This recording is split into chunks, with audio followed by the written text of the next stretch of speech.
मोदी जी बहुत महान नेता है, आदरणीय योगी जी बहुत महान नेता है। ऐसे नेता कभी कभी जन्म लेते हैं, ये सत्य है।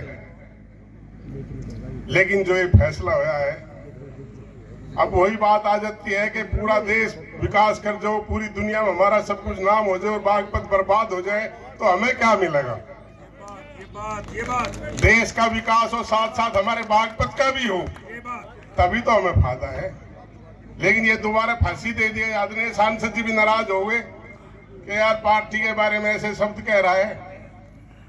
लेकिन आदरणीय सांसद जी, हम तो सब आपकी वजह से साथ जुड़े थे। हम बागपत के विकास के साथ जुड़े थे। लोक दल की तरह हम इस तरह नहीं है क्योंकि लोक दल में गुलामी के हिसाब से लोग जुड़ रहे, हम भी फिर यहाँ भी गुलामी के हिसाब से जुड़े रहे। लोकतंत्र है यहाँ। ये बिल्कुल सहन करने योग्य बात नहीं है कि ये फैसला बिना पब्लिक की इच्छा के, बिना उसके, जब यहाँ से हर बार हम जीत रहे थे, अब की बार भी हमें यहाँ से जीतना था, फिर यह फैसला क्यों? एक थोड़े से स्वार्थ में दूसरी सीटों पे कुछ फर्क पड़ जाएगा। और अभी तो नाराजगी थोड़ी बहुत पार्टी से ही है। आदरणीय सांसद जी, जब यहाँ दोबारा जंगल राज आएगा तो नाराजगी आपसे ज्यादा होगी, क्योंकि हमें ऐसी आदत क्यों डाली थी, इतनी आराम तलब कि हम कहीं भी एक बार गाड़ी स्टार्ट करके चलाते हैं तो हमें कहीं ब्रेक मारने की जरूरत नहीं पड़ती। अगर 50-100 किलोमीटर दूर जाना हो तो मुश्किल से 5 या 10 मिनट का हेरफेर होता है। अगर किसी को हमने टाइम दे दिया, हद से हो सकता है 10 मिनट लेट हो जाए।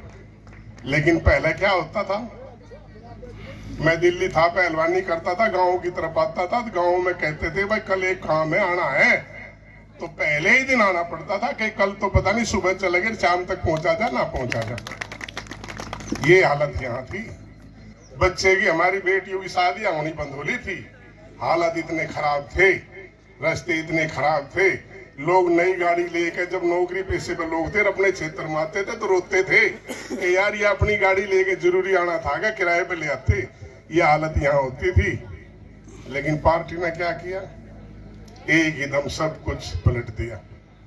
अब जो इतने आराम की आदत पड़ गई, इतने सुख सुविधा देख ली, अब वो दिन देखने पड़ेंगे तो क्या होगा। मैंने जंगल राज देखा है, जिन्होंने जंगल राज किया था मैं उनके साथ भी रह के देखा है।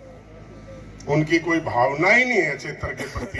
अगर उनकी क्षेत्र के प्रति भावना होती तो किस पद पे यहाँ नहीं रहे। यहाँ से तो जिन्होंने यहाँ क्षेत्र का प्रतिनिधित्व किया है वे तो देश के प्रधानमंत्री पद तक गए हैं, प्रदेश के मुख्यमंत्री के पद तक गए हैं, कैबिनेट मंत्री के पद उन्होंने सुघोषित किए हैं। लेकिन होया क्या है, क्षेत्र में कहीं दिखा दो ना कि कहीं एक काम ऐसा होया हो जो हम ये कह दे कि हाँ हमारे यहाँ से ऐसे ऐसे सांसद, ऐसे ऐसे मंत्री, प्रधानमंत्री चुन कर गए हैं। क्षेत्र के लिए मैं बात कर रहा हूँ, बागपत के लिए बात कर रहा हूँ।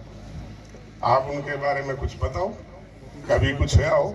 लेकिन आदरणीय सांसद जी के मन में पता नहीं क्या आया, पार्टी का दबाव था, कैसे था, राजनीति में आगे। परिवार तो राजनीति में था नहीं, उम्मीद भी नहीं थी कि ऐसा कोई व्यक्ति यहाँ आ भी सकता है। लेकिन पता नहीं कैसे, अब वही बता रहा हूँ ना, थोड़े दिन बाद पता लगेगा इस बात को हम ये कह सौभाग्य था, ये कह दुर्भाग्य था। क्योंकि ऐसी लत अगर हमें ना लगाते, पड़े थे इस तरह यहाँ रह रहे थे, बस जैसे भी रह रहे थे, आदत पड़ रही थी, उसी में अपना खुशी ढूंढ लेते, उसी में अपना ठीक चल रहा था सब कुछ।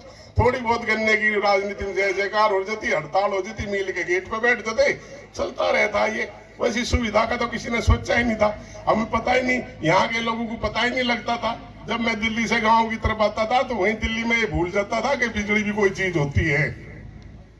लेकिन कितना सुधार हुआ, कहाँ देख लो, शिक्षा से देख लो आप, जहां जा रहे ये भी एक शिक्षा का उमड़ेगा। वो केंद्रीय विद्यालय यहाँ बनाया, रास्ते इतने अच्छे अच्छे बने।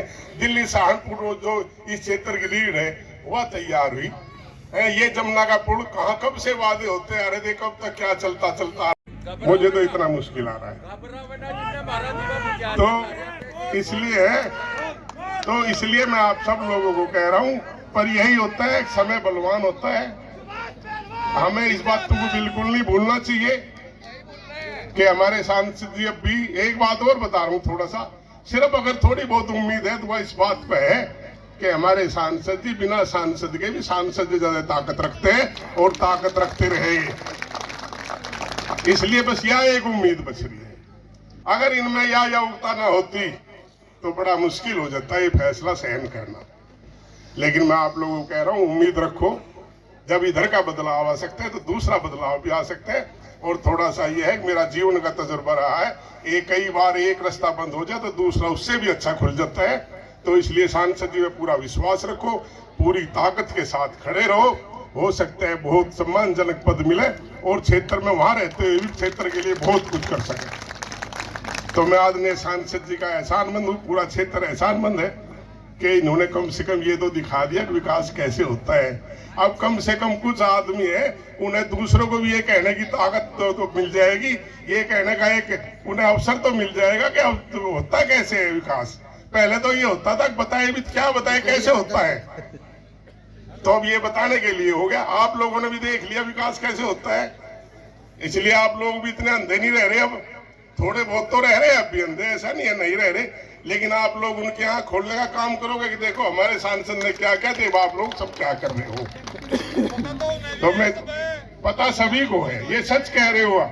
लेकिन कुछ आदमियों की जानबूझ के आंख मीचने की, जो कर बिल्लिया के कबूतर आंख मीच ले ना, कुछ आदमियों की आंख मीचने की आदत इतनी तगड़ी पड़ रही है कि वे खोलने का प्रयास ही नहीं करते। अब पता नहीं कब तक नहीं करने के। अब ठीक है, जैसा भी है, सब कुछ अपने हाथ में नहीं होता, हम तो साधारण कार्यकर्ता है। लेकिन इतना कह सकते हैं कि आदरणीय सांसद जी के साथ खड़े हैं, खड़े रहेंगे। जैसे मेरे से पहले वक्ता ने कहा है ना कि हमारे लिए सौभाग्य की बात है कि आदरणीय सांसद जी का सत्संग हमें मिला, इनका संग हमें मिला। हमें भी ये गर्व है कि हमने आदरणीय सांसद जी के लिए कार्यकर्ता के रूप में प्रयास किया कि क्षेत्र में सब जगह जोड़ने का। और ये रफ्तार इसी तरह चल जानी चाहिए। राजनीति में बदलाव होते देर नहीं लगती। ऐसा खराब बदलाव आया तो अच्छा भी जरूर आएगा। और ज्यादा न बोलते एक बार फिर आदरणीय सांसद जी का बहुत बहुत धन्यवाद करता हूँ। बहुत बहुत जय।